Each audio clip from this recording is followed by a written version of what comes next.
আসসালামু আলাইকুম, শুভেচ্ছা, স্বাগত। প্রিয় দর্শক, এই সংবাদটা আমাদের দেশকে, বাংলাদেশকে নিয়ে এবং বাংলাদেশের জ্বালানি তেল যে আছে সেই তেলের একটা মূল্য নির্ধারিত হয়েছে। কালবেলা সংবাদরা দিয়েছে, তো ওই ব্যাপারে সংবাদ। জ্বালানি তেলের নতুন দাম নির্ধারণ। লিটার প্রতি 1 টাকা কমিয়ে জ্বালানি তেলের নতুন দাম নির্ধারণ করা হয়েছে।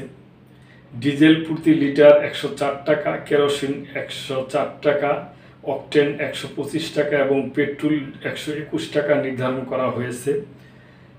আগামী 1 মে থেকে নতুন এ দাম কার্যকর হবে। বুধবার সন্ধ্যায় জ্বালানি ও খনিজ সম্পদ বিভাগ এ সংক্রান্ত প্রজ্ঞাপন জারি করেছে।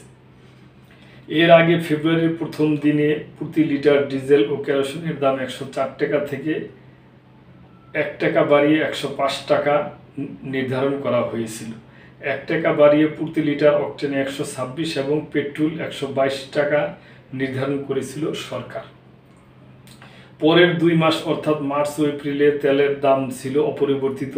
বিশ্ববাজারের সঙ্গে সামঞ্জস্য রেখে গত বছরের মার্চ থেকে জ্বালানি তেলের সক্রিয় মূল্য নির্ধারণ করে আসছে সরকার। এই হিসাবে প্রতি মাসে নতুন দাম ঘোষণা করেছে সরকার। গত বছরের 31শে আগস্ট প্রথমবার জ্বালানি তেলের মূল্য সমন্বয় করা হয় অন্তর্বর্তী সরকার।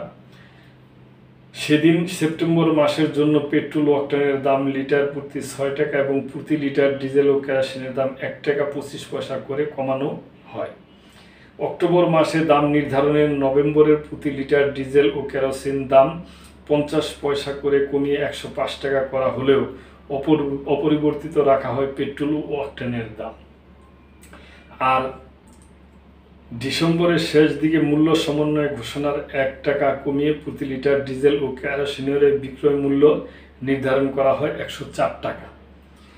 আগের মতো পেট্রোল 121 টাকা এবং অকটেন 125 টাকা রাখা হয়। তো দর্শক, এটা একটা কালবেলা একটা সংবাদ দিয়েছে, জ্বালানি তেলের 1 টাকা করে দাম কমছে। তো আমরা আশা করছিলাম যে আরেকটু বেশি করে কমলে ভালো হইতো, তার কারণ জ্বালানি তেলের সাথেই সমস্ত কিছুর মূল্য হয়, নির্ধারিত হয়ে জায়গা। তো যাক, সরকার যেটা সিদ্ধান্ত নিয়েছে তো সেইটাই, এটা সরকারি একটা এটা গত 2 মাস মনে হয় করে নাই, এই মাসে করছে আর কি। তো এই ব্যাপারে একটা সংবাদ আমার চোখে পড়ছিল, দর্শক আপনাদের সাথে শেয়ার করলাম। তো আজকে এই পর্যন্তই। সাবস্ক্রাইব করে চ্যানেলটির পাশেই থাকবেন। আল্লাহ হাফেজ।